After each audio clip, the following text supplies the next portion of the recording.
Hello, everyone, and welcome to another episode of I Am My Own Story. And I have a special guest here who was on a previous show of Friendly Differences, um, Miss Kimberly Michael. And today we are going to talk about domestic violence. Now, if any of you guys follow her TikTok channel, which you should, um, she gets pretty deep. She gets pretty deep. So I wanted to invite her to talk about a subject that, even though it's 2022, people still don't want to talk about it. People still want to, just either talk about it in private. They don't want to put it out there, even though it's a subject like many things that need to be out there. So without further ado, here's Miss Kimberly Michael. And do you want to, I'll just let you start, you want to talk about your story or however you want to start it.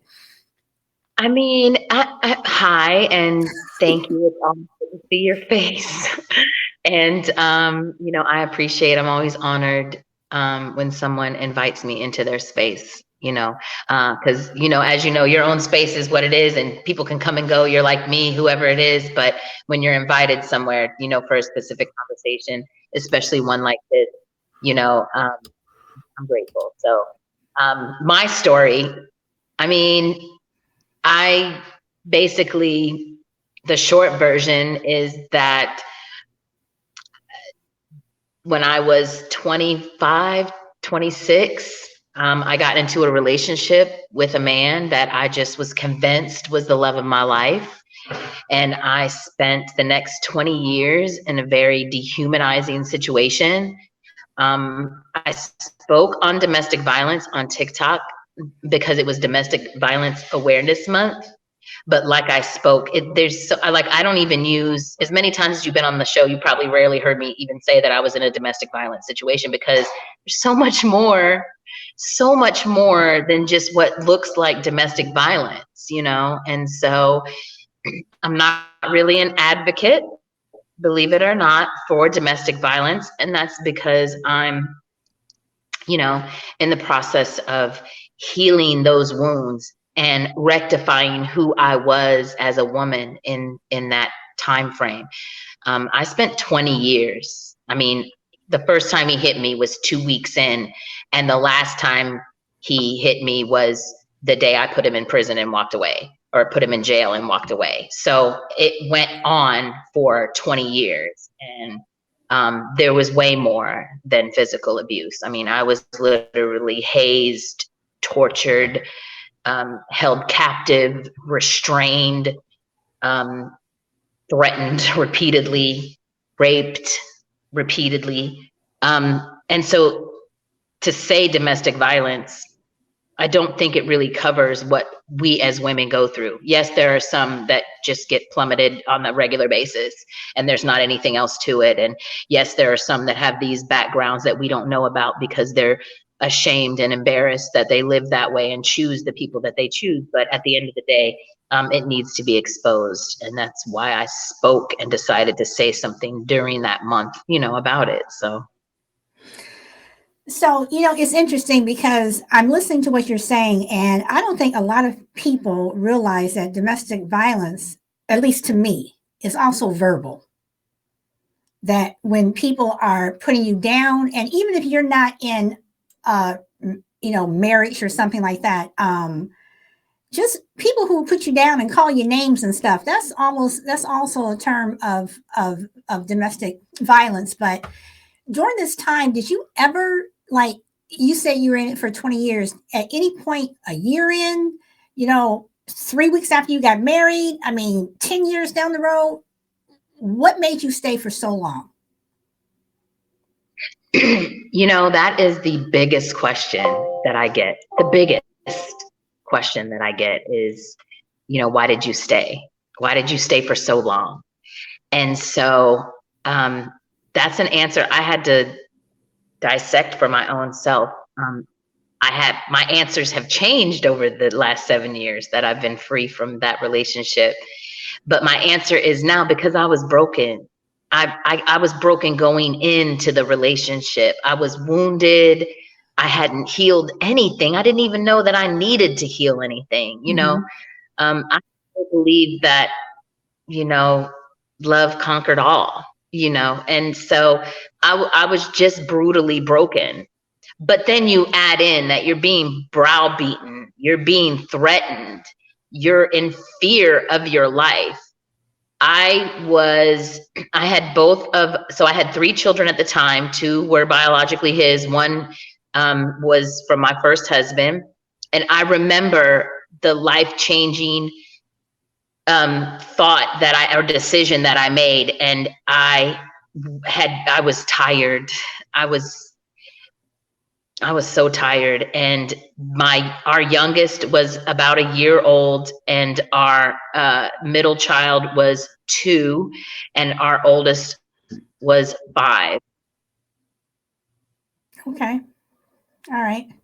Kimberly, Called me into the. let me stop you for a moment because you froze up. Can you, at the bottom of your screen where you see stop video and there's a little drop down arrow, can you click that and put it on high resolution 720?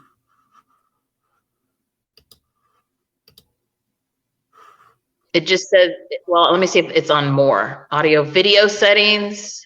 Yeah, does it say high resolution? I found one. Hold on. High resolution. Yes. Yes. Got so it. yeah, click. Yeah. Okay. That's better. Yeah. How's Okay. that? Good. All right. So, Sure. so during all this time, did your children, being as young as they were, did they ever say, "Mommy, can we leave? Can we go? I'm scared. What do we do?" So there's so much to my story that is. So I was able to hide the abuse.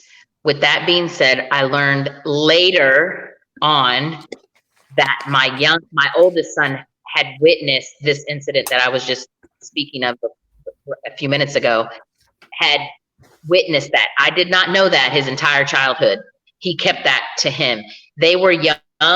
I knew that they witnessed it, but I just assumed that they were so young that they didn't remember. So he had witnessed the one incident. They all witnessed it, but he remembered. I did not know that. With that being said, moving forward, none of my children, none of my friends, and none of my family knew what was happening. No one knew that he was abusing me. I kept everything hidden. With that being said, I could not hide his own behavior towards our children. But outside looking in, I created the most beautiful reality for everyone about our relationship and our children. And I spoke very highly of him to everyone, including our children. I lied to save face so that they wouldn't feel some type of way about their father, so that they could maintain their own relationship with him outside of what he was doing to me. So no, my children, until the very end, the first restraining order I got about 6 or 7 months before I actually left him. And I took him back after that because he just fucking he tormented me terribly, terribly. And I couldn't take it. And I was by myself, and I took him back. I dropped the restraining order then, but they still did not know that there was abuse. They just knew they could openly see his aggression now, because it got to the point it escalated where I couldn't control it, you know. Well, So, what was the tipping point that made you just say, "I'm done"? And like you said, she's in prison. I mean, what was your tipping point? so again, my children had never witnessed the physical abuse. Mm-hmm. He was military, so there was a whole PTSD journey that we were accepting of at the later stages of our relationship.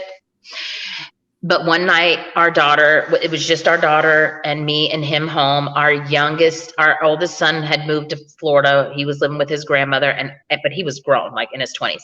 And our youngest son was at work, and he started his shit in the room. And what he was doing was shoving me up against the wall. and I was trying to get away from him.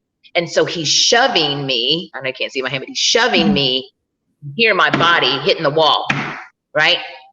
So my daughter, of course, can hear this, and she comes to our room and she tries to open the door. And when she does, I mean, he slams that door. I know people slam doors, but this literally, I felt like you could hear it through the whole street. Like he slammed the door shut. It immediately caused her to be concerned. And he didn't stop, so she could still hear, and she's screaming at the door. What are you doing? What are you doing? What's going on? Why won't you let me in? You know, I managed to finally get away from him, out from under him, and get out of the door with the intention of leaving. At that time, we only had one vehicle, and he had the keys, and he had my phone. So I make my way out into the kitchen, and he attacks me in front of our daughter now. And he is trying to, he's behind me, literally. And my daughter is hysterical. She's 17 years old and she's never witnessed anything like this. And this is her father and her mother. And she basically jumps on him, jumps on his back. So I'm here, he's behind me, she's on his back. And he's unstoppable when he's in these fits of rage. He's physically powerful in a way you can't imagine. And he slings her off, and she picks up a pan, like a frying pan. We're in the kitchen. And when he sees that, he just tosses me across the room, and he turns on our daughter and he starts throwing punches. 1, 2, 3. She's backing up. She's pulling away from him. He got her shoulder, her arm, and like a piece of her chest, thank God.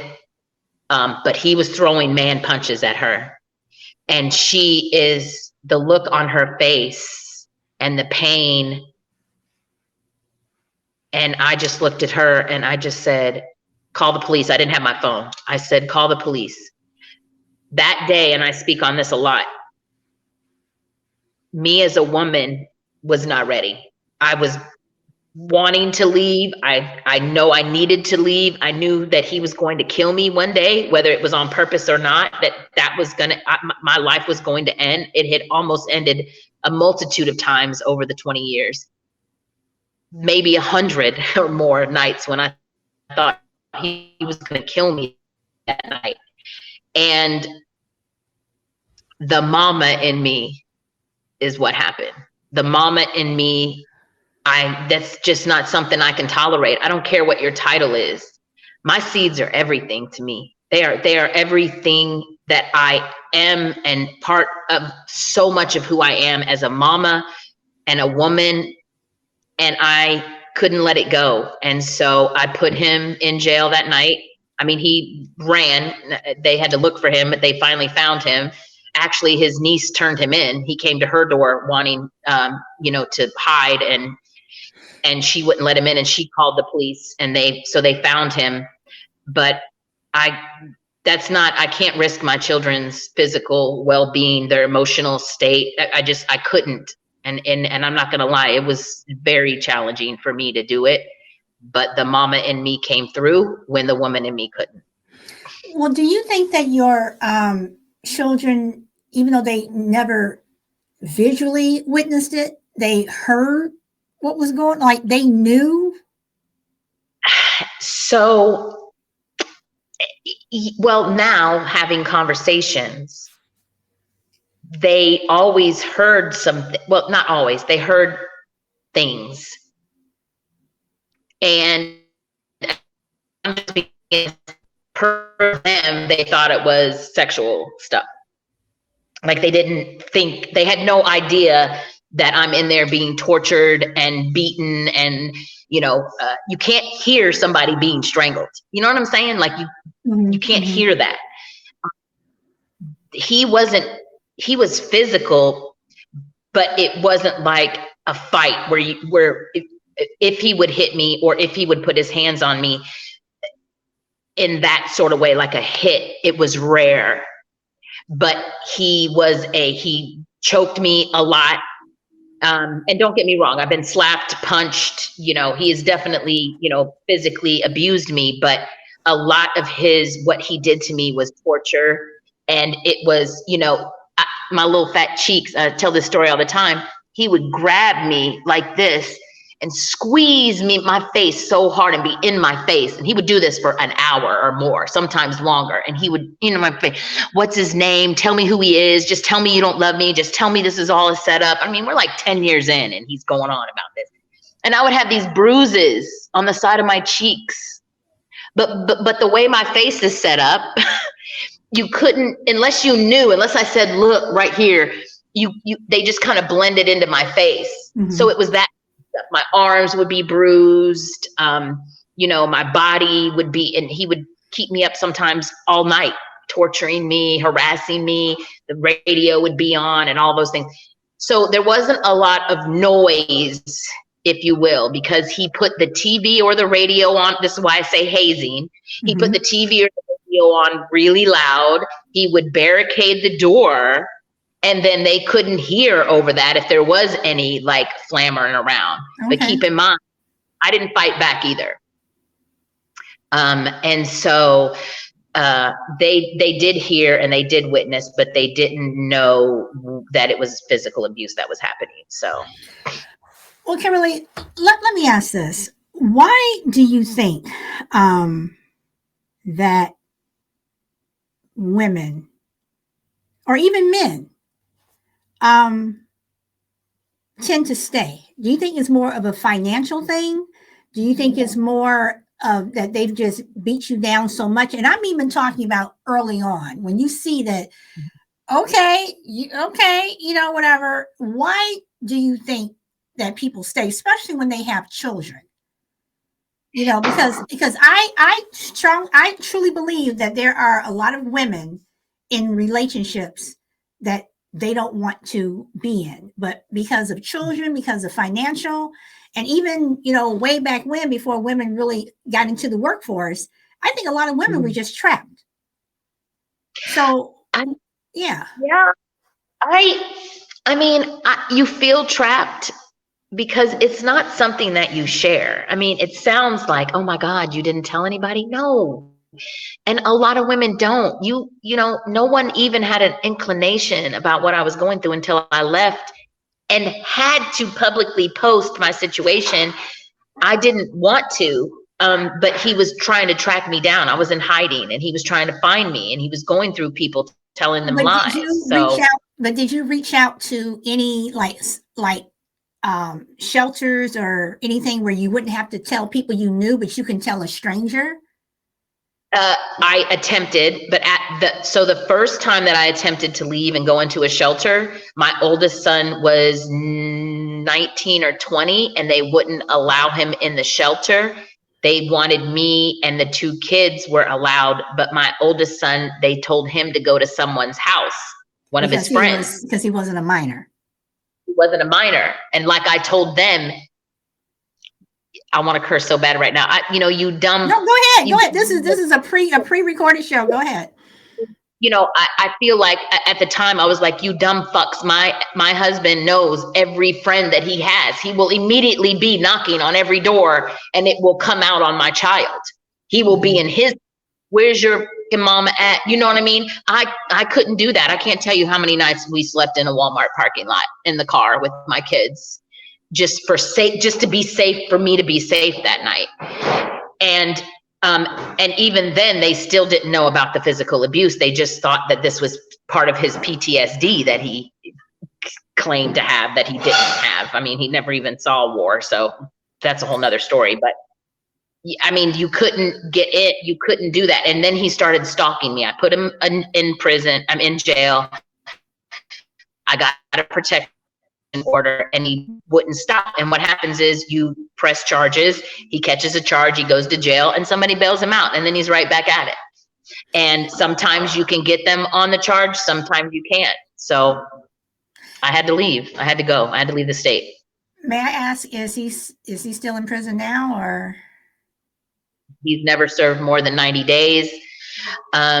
We were at the time that I decided to leave, me and the DA discussed, there was multiple misdemeanor charges, but there was a couple felonies. He had broken into the house one time and came after our daughter, and he had also defied a judge's direct order. And so he had 2 felonies and maybe 5 or 6 misdemeanors for violation. And they wouldn't globalize the case. At the time, I always thought that really frustrated me, that they wouldn't put all these cases together. But so at the time, I was frustrated with the system. Everyone, including the police that would come to my house, were saying, you need to get a weapon, you need to he's going to kill you. Like, we've watched this happen a million times. And so I put him, I decided that we would do a plea agreement. We dropped all the misdemeanor charges and he copped to the 2 felonies, which then put him in a position in the state of Colorado where he is, that if there's another felony involved, then he gets an automatic 12 years. And the DA said maybe he'll be afraid of the 12 years since he's not just afraid of anything else. It didn't, it didn't stop him, and it didn't happen, but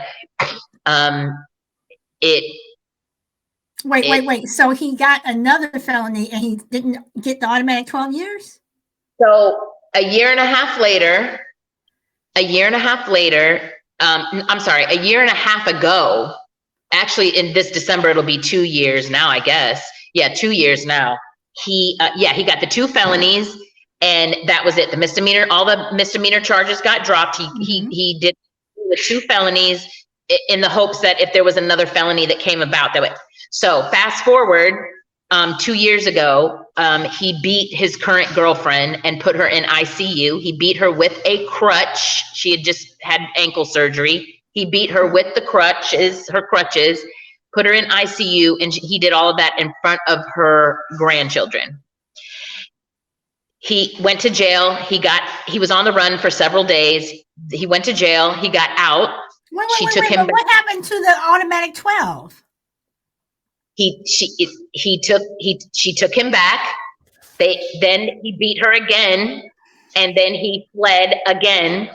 And in Colorado or any state, and I don't know if people know this, but if you alter the state of another human being in the course of a domestic violence, because domestic violence is a misdemeanor, but if you alter the state of a person, in other words, I think he broke her collarbone and possibly broke her nose or something, and that alter,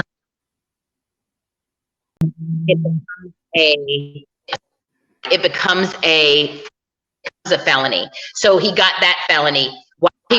When he beat her, he was drunk. Him driving, so he caught a DUI.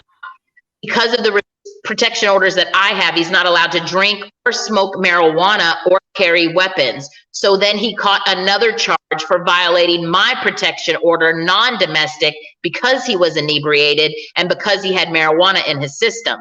So all of these things happened. There was witnesses and everything. I've been following and going to the court system, watching these things go down. They globalized her case, which means they put the DUI, the felony, the misdemeanors, the domestic violence, all into one basket. On the day that the court, after repeated extensions, the day of the court, which was literally only a few months ago, he walked in. The one witness, the neighbor that kept showing up, didn't show up. I'm sure he was tired at that point, and she didn't show up. All of his charges were dropped. One court case, all of the felonies, all of the misdemeanors, everything that I had been through, waiting and wanting and hoping that, this would be, they were all dismissed because no one showed up to, and the state doesn't take any responsibility. And prior to this, let me just throw this in, the state of our situation was that he actually is with a woman who has the same last name as me. It is not a common last name. So the first time they were going to court, they kept referring, he's already been through this and he did everything that the court asked him to do. The court saw the same woman pursuing the same case 4 years later, instead of them seeing that he was a repeat offender, they thought I was the repeat offender. And I had to like publicly state to the court that this is a completely separate person and that there was a woman before me as well too, but that was before internet. So it was just paperwork that I found when I left him, that there was 3 or 4 restraining orders from his first wife. Then there was a restraining order for me, and our daughter has a restraining order. And this is one of the fights for women. Like, I'm still fighting now to change my protection order because he's still violating it almost 7 years in. He still texts me and calls me. And I'm, I shouldn't have to, change my phone numbers and block him every time there's I shouldn't have to do those things. I should be able to live in peace. But the system is not set up for domestic violence and for the safety of women in domestic violence. It's just not. It's not. Well, Kimberly, the system, in my opinion, has never been set up for women at all. I mean, this world is controlled and run by men. If you are married to a police officer and he's beating you up, more than likely, his friends are gonna, oh, well, why don't you just, not say anything, whatever, meanwhile, what's going to have to happen that I die for you guys to see, and even then they'll still protect them. It's not set up for women, and it's not set up for children. It's not set up for people of color. It's set up for white men. And women are just going through so much. So I'm listening to you, and I know that there are thousands upon thousands upon thousands of other women who are going through the same thing, and other children who are going through the same thing in terms of an abusive parent, whatever. But the courts will say, well, I'm sorry, but I'm sorry, but there's just no way. And just because no one showed up at court, you're going to dismiss everything? I mean, it's not a traffic. We're not talking about a traffic ticket. You're talking about someone who is a repeat offender. They have it on record. What has to happen? How many people have to die? How many people have to get hurt? I literally was on the phone with an advocate screaming at her. And I said, if someone does not do something, I am going to die. I'm screaming. And I'm not really like that. Anymore, Kimberly, the problem is if you did do something, if you did take up that weapon and you did something, they'll put you in jail really fast. Without a protection order. But let me say this, as much shit as I've been, let me say this, as much shit as I've been through. And first of all, let me say this to the women. I don't know who's going to see this and who's not, but let me say this for the women who are going to get a protection order. And please remember this, because this is one thing I will never forget. And I could see the looks on the women's faces, especially, and I'm not being funny, the uneducated women or the women who didn't speak really good English, regardless. I got my volume down. I don't know why that's happening, but problem is that you had to, they would say this to you without saying it. If you're getting a protection order, women, anyone, man and or women, please understand, you need to use the word imminent danger. You need to let the courts know an imminent danger. That is the way I have witnessed protection orders getting rejected because they didn't say that there was imminent danger. Literally, that's what needs to be said. But with that being said, it's still a fight. It's a fight for me to keep it. It's a fight for me to get it. It's a fight for me to change it. It's a fight to now be in, in a different state. It's never ending at this point for me. And I'm tired of it, honestly. But Kimberly, tired of it. I'm going to ask the stupid question. Not stupid, but go ahead. Why do you think that is? Why do you think that is such a the courts are, why? Why do you think that? We're stigmatized as battered women. What, you know, that we take it, and why are we there, and why do we stay? And nobody considers the loneliness. Nobody considers the hopelessness. Nobody considers the brokenness. You ask me why people stay. People stay because they're broken, because they are wounded to a degree that they choose someone else instead of choosing themselves. And it is really hard to heal in a situation where you're being abused repeatedly. But that's the only way. Women don't leave, men don't leave. We stay because we are brutally broken. And there is something in us that believes that if we choose them enough days, choose them enough time, that will change the state of our relationship with them, and that they'll grow, and that they'll become what we anticipated them to be. And we don't address our own brokenness, and it stays that way. With that being said, people are tired of being involved in domestic relationships, and the women go back. You do everything you can. You help them, you feed them, you shelter them, you love them, you give them money, you help them do all these things, and then they about face and go home because you never help them heal. You just help them relocate their wounds, you know, and they're going to go back for a multitude of reasons. A lot of times it's just out of a desperation to let this man leave you alone. They are relentless. Abusers are relentless in their pursuit of you leaving them. And you know, and you're scared. They're threatening your family, they're threatening your children, they're threatening your friends. You don't know, because you're so broken, that these things won't come true, because no one else understands the type of violence that we speak about. You can't unless you've been there. So when I speak of violence, even now, when I tell, you know, people, like, he could come for me at any time. I'm locked and loaded at all times. I had a trainer, I have a pistol. He could come for me anytime, and you have to be ready. You have to be prepared. You, as the battered woman, have to do all the work to keep yourself safe and to keep yourself away from this person. There's no other options. The system is not going to help you. Your friends and family aren't going to help you, because if you don't find a way, when you get away from them, to heal the wounds that got you in the situation in the first place, you're either going to go back to him, or you're going to attract another person that does the same type of abuse to you, because you haven't done what you needed to do. Leaving is no easier than staying.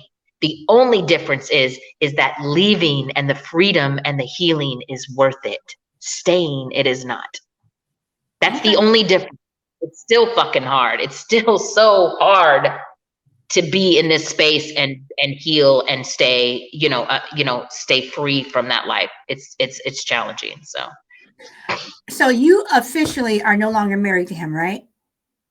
I was officially never married to him, to be honest with you. I was with him for 20 years. We had a ceremony, we had a date, but we were never legally married. In fact, he was legally married to another woman for 18 years. They weren't together. We didn't know where she was. It wasn't like that, but I'm just saying. So that was a good thing for you in terms yes.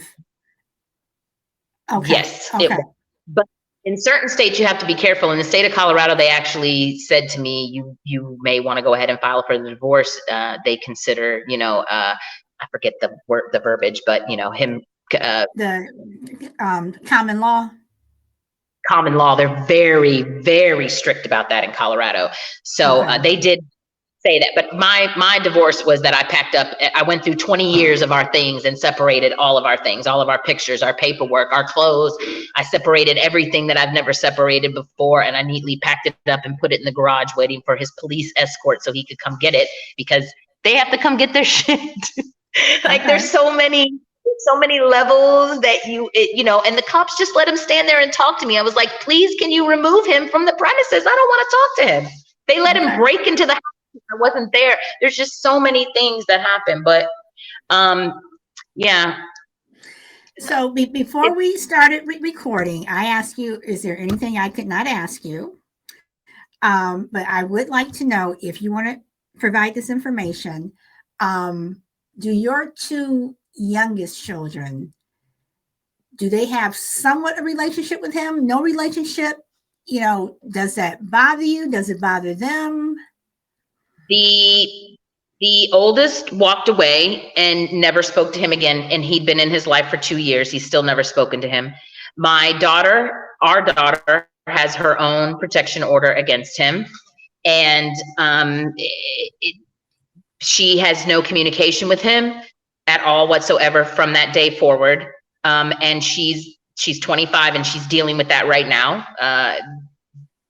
My youngest son came to me about a year later and said, that he wanted to speak to me and that he was going to be having lunch with his father. He calls him by his name. He doesn't call him dad anymore. He calls him by his legal name. He said he was going to have lunch with him the next day and that it was necessary for him not to hurt me, but that, he felt like if he didn't rectify this situation, that he would end up angry and hostile and violent like him. And so he felt the need to forgive him. And of course, yes, it's a torn situation because I want my children to heal. I need them to heal. I need them to be in a peaceful space.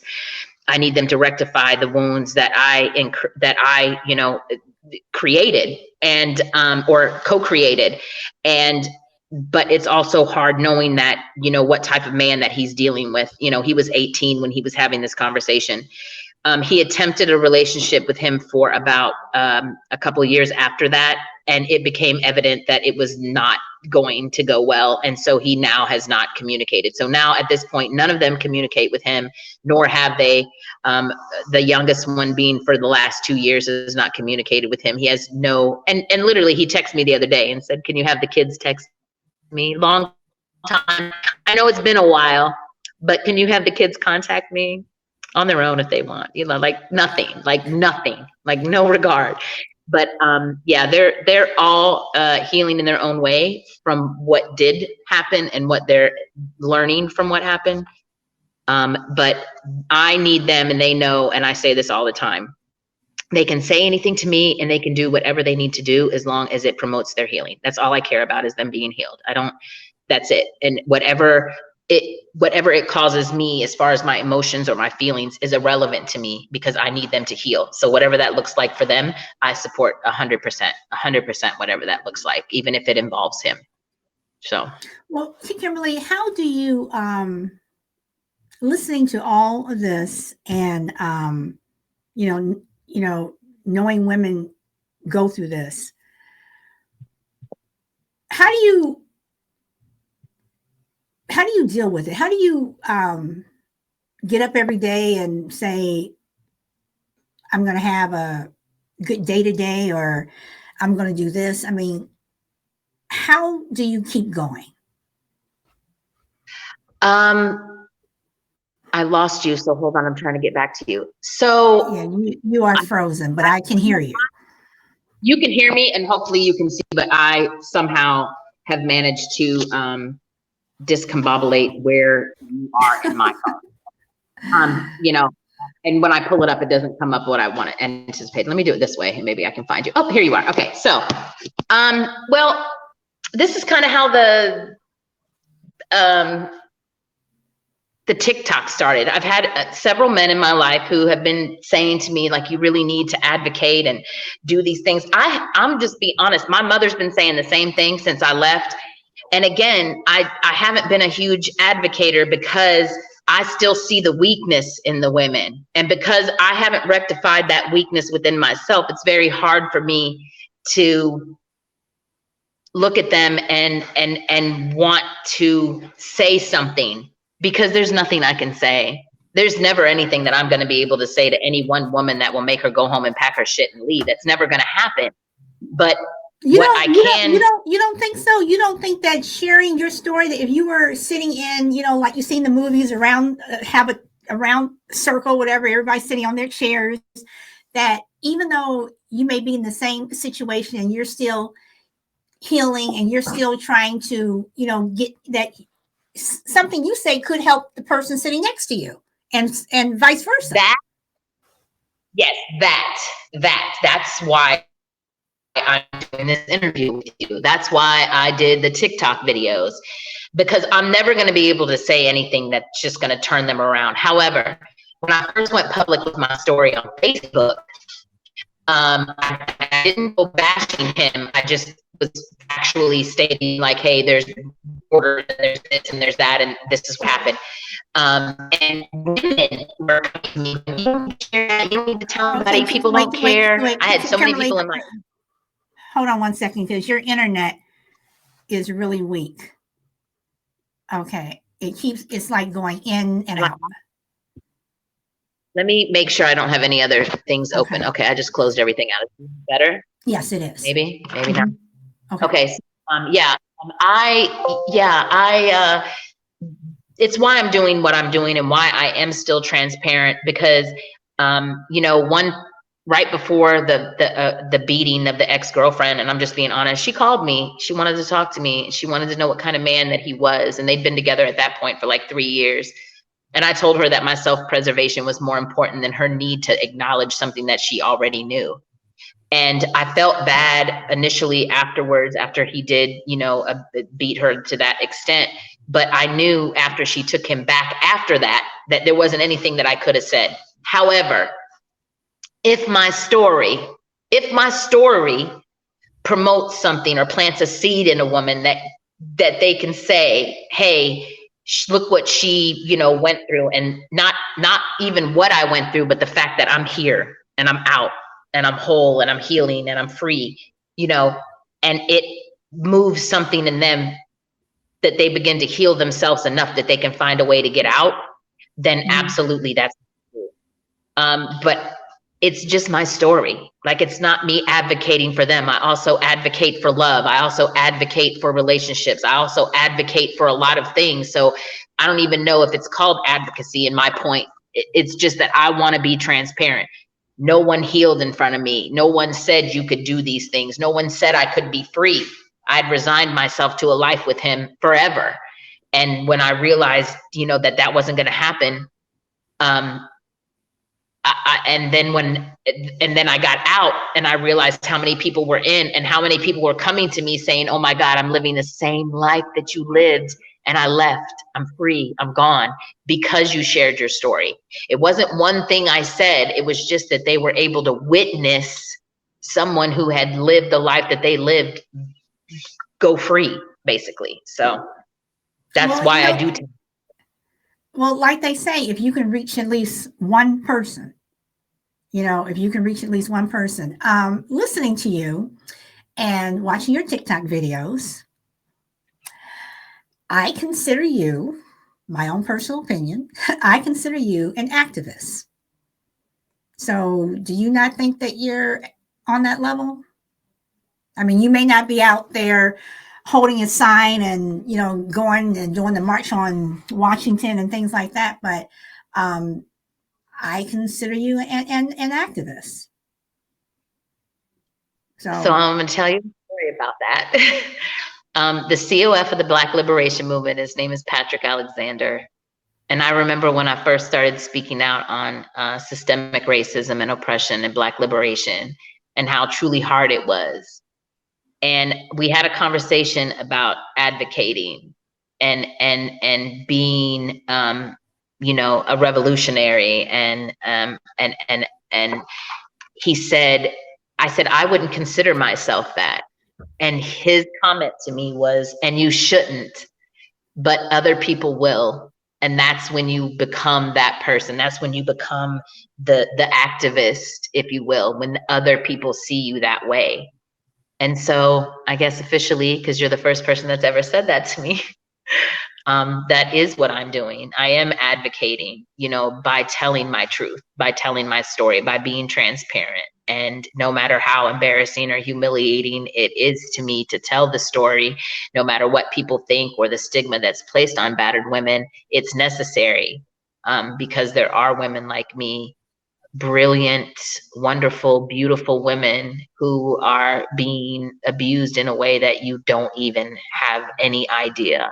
I spoke on this. I'm sure you saw the video. There is spiritual violence. mental violence, emotional violence, physical violence. It's not just one thing. It is daily abuse in some way. They will use the Bible, God, your religion, your history, your health, your family. They will use everything they can against you, and they will violently attack you in every category that they can.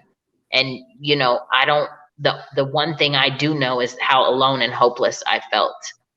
And that's what I speak to. I speak to that aloneness and that feeling of being alone and being so helpless and hopeless in that situation. That's really what I'm speaking to in the women, you know, because the brokenness is something that they have to recognize. So, Kimberly, if you were to join an organization or even start one yourself, because there's something that you said that a lot of these shelters and whatever they're doing is they're looking to relocate you, maybe give you a little bit of money, you know, do you need some food, whatever. But like you said, they're not helping you heal.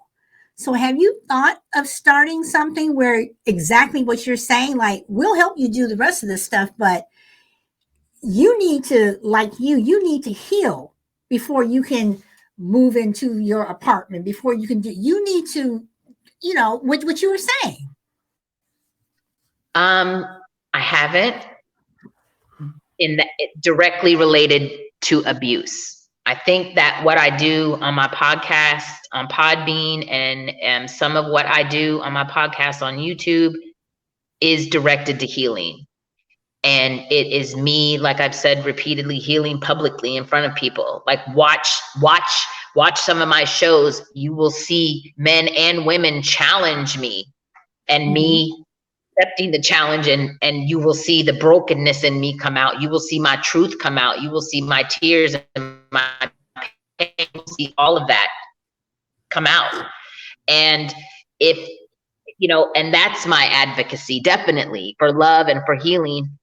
I just haven't, I don't know what the word would be, but, you know, I haven't directed it to one thing, right? Like directed it to, because I come from so much violence, like childhood. I mean, I could advocate for sexual molestation. You know, I was molested by 3 of my relatives, men and women. I was raped at a young age. I lost a child at a young age, and then I was abused, and I came from verbally violent people and incest and molest. You know, there's so many things I could advocate for, but every single one of those things to become the woman that you're intended to become involves healing. So for me to advocate for one of those things, I can't pick one, but all of them need the healing. You have to heal from all of those things, no matter what they are, no matter what. But that's what I mean, you know, that you're not necessarily picking one, but you're kind of just bringing them all together and just helping people. I mean, because while you're helping other people, you're helping yourself, and they in turn are helping you. So agreed. Yeah. Absolutely. I allow people to challenge me. I embrace it. Please, you know, teach me, because I'm teaching myself. Yes, I did, but you still have to do your own work. You still have to put in the time and the effort to heal the wound. Yeah. You still have to do that. Definitely, that I'm definitely advocating for. Whatever your circumstances are, find a way, find a book, find a subject, find a outlet, whatever you need to do, but heal in every way, and then address the behaviors that are behind the broken you, because they will still come to the forefront. So, you know, healing and love. That's all I got. We're going to wrap this up, but I do want to ask you, part of your healing, or just something that you like to do. What do you like to do? Because I will say this, I started doing this about 2 years ago. And my son is an artist. He's in school. He's doing the whole art thing, whatever, going to get his master's, all the other stuff. And he draws a lot. And about 2 years ago, I got an adult coloring book. And sometimes when I'm just like stressed out, whatever, I will pull out that book. I don't color with crayons. I like the colored pencils, whatever, and I'll just sit there and I'll color whatever. And then my son will come in and goes, you colored this, Mom? I mean, I'm like, I can stay within in the lines, whatever. But but but I can't draw, but I can color, whatever. And I have found that to be a relaxing thing. Sometimes I'll, like, if I'm walking the dog, I'll take my coloring book with me and I'll sit, at a table, whatever, I'll just color, whatever. So what do you find that you do that's relaxing? Well, first of all, I'm a Gemini, so I don't have anything consistently that I do. I read a lot. I used to write all the time, and it just kind of got to like a Facebook post where I wrote. But I have been inspired lately to write by another poet, and I've been doing a lot of writing.